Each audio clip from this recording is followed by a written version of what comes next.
তো এভাবে আমরা দেখতে পাই তিনি 7 দিন সেখানে ভাগবত কথা শ্রবণ করেছিলেন এবং 7 দিন ব্যাপী এই ভাগবত অমৃত আস্বাদন করে ভগবানের ছোটবেলার লীলা কথা, বাল্যকালের লীলা কথা ভাগবতের আছে। বাল্যকালের যে লীলা কথাগুলো, তারপরে যৌবনকালের লীলা কথা ভগবানের, দ্বারকা লীলা, তারপরে গোবর্ধন লীলা, বৃন্দাবন লীলা, রাসলীলা, এই সমস্ত অসংখ্য ভাগবতের লীলা কথা। ভাগবত মানেই হচ্ছে ভগবানের লীলা, পুরোটাই ভগবানের লীলা। এই ভাগবত মানে হচ্ছে ভগবানের লীলা। পুরো ভাগবতে ভগবান কোথায় খেলা করেছেন, কোন সকাশন, মানে সব এই ভাগবতের মধ্যেই আছে। এই জন্য ভাগবত হচ্ছে লীলা ভগবানের। এইরকম পরীক্ষিত মহারাজ 7 দিন ভাগবত শুনছিলেন। যখন 4th দিন হয়ে গিয়েছিল তখন সুখদেব গোস্বামীকে পরীক্ষিত মহারাজকে জিজ্ঞাসা করেছিলেন, হে রাজন, আপনি ভাগবত শ্রবণ করছেন, এই ভাগবত শ্রবণ করে কি আপনার ক্ষুধা তৃষ্ণা জ্বালা অনুভূত হচ্ছে? বের হয়নি না?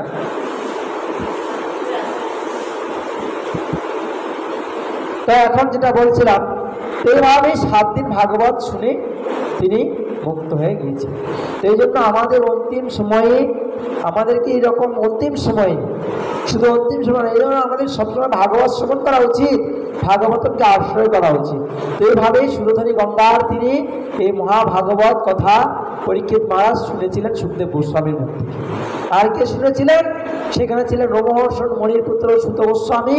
পরবর্তীতে সুত গোস্বামী তখন রোমহর্ষণ মণির পুত্র সুত গোস্বামী তিনি দণ্ডকারণ্য বন, সেই দণ্ডকারণ্য বনে বা নৈমিরাসন্ন বন, যেটা ভারতে আপনার তীর্থে গিয়েছে, নৈমিরাসন্ন, যেখানে ভাগবত কথা ভাগবত যজ্ঞ হয়েছিল, সেখানে 60,000 মণি ঋষি, কত হাজার? 60,000 মণি ঋষির মাঝে ভাগবত কথা পরিবেশন হয়েছিল। এইভাবে আমরা ভাগবত কথা শ্রবণ আস্বাদনের মাধ্যমে, নিত্য ভাগবত সেবা, ভাগবতের মাধ্যমে, কৃষ্ণকথা শ্রবণের মাধ্যমে আমরা কি ভগবানের প্রতি আমাদের করুণা এবং প্রেম ভক্তি আমাদের জাগ্রত হবে। এই জন্য আমাদেরকে ভাগবতকে আশ্রয় করতে হবে। আশ্রয় করিয়া ভজি তাহে কৃষ্ণ নাহিতে যে আর সব মরে অকারণ। এই ভাগবত হচ্ছে একটা তরণী। তরণী মানে কি? নৌকা। ভাগবতটা কি? একটা নৌকা, তরণী। এই ভাগবত রূপ নৌকা তরণীতে আমাদের আহরণ করতে হবে। আহরণ করলে কি হবে? বলছে, তমাদি দিবম করুণা নিধানম তমাল বর্ণ সহিত অবতরম অপার সংসার সমুদ্র সেতু ভজামহি ভাগবত স্বরূপম। এটা ভাগবতটা আমাদের একটা কি বলে, এটা কি আমাদের একটা জীবন স্বরূপ। হ্যাঁ, এই জন্য এই ভাগবত আমাদেরকে অধ্যয়ন করতে হবে, শ্রবণ করতে হবে। এইভাবে ভাগবতের মহিমা এখানে আমি বললাম, আর অনেক মহিমা আছে। হ্যাঁ, আর অনেক ভাগবতে অনেক লীলা রয়েছে। সেই সমস্ত লীলাগুলো যখন আমরা শ্রবণ করি তখন আমাদের হৃদয়ে আনন্দ স্ফুটিত হয়। এই জন্য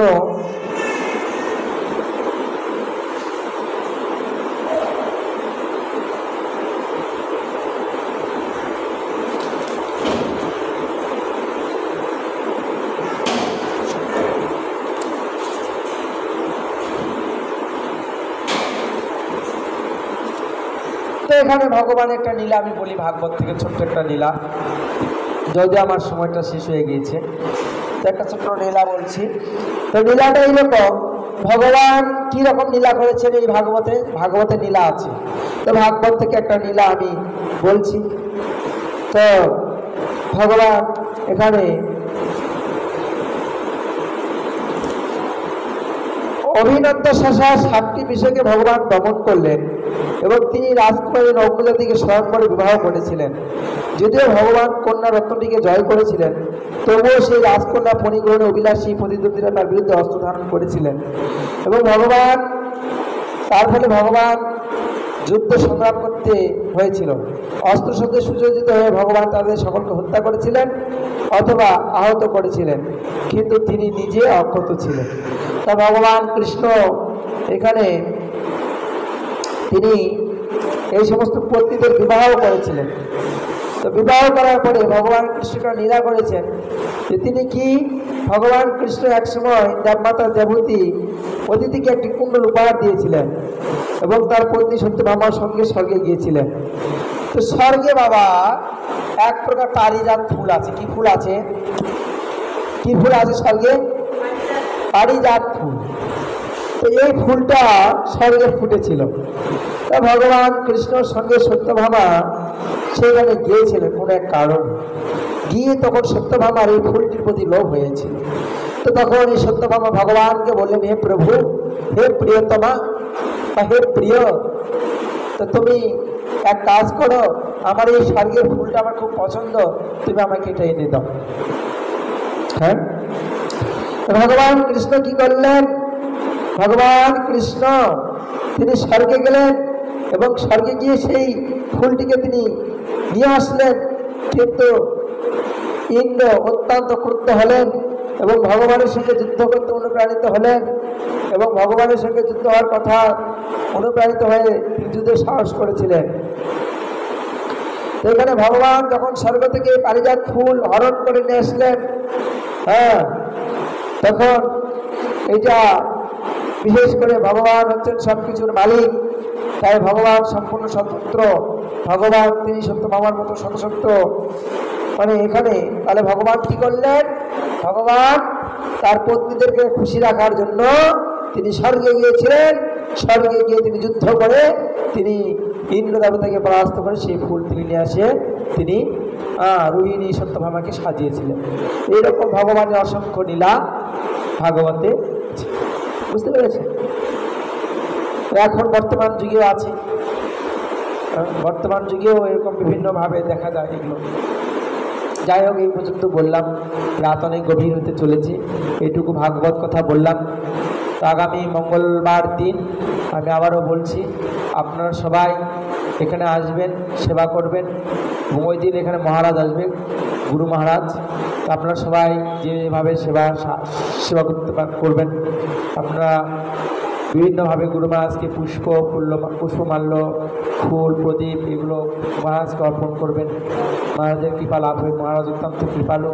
কারণ এই মহারাজকে দর্শন করতে গেলে আমাদের মায়াপুরে যেতে হবে, পাসপোর্ট করতে হবে, ভিসা করতে হবে। আর গুরু মহারাজ নিজের স্বেচ্ছা এখানে আসছে। কেন? কারণ এখানে ওই রাজু চিনেন, রথিরঞ্জন রাজু, ওই রাজুর খুব প্রিয়। তো যেহেতু রাজুর দেশ এখানে, তাই মহারাজ আগে শেরপুরে আসছিলেন, শেরপুরের দই তাকে ভালো লেগেছে, তাই তিনি শেরপুরে আসার জন্য খুব আগ্রহী।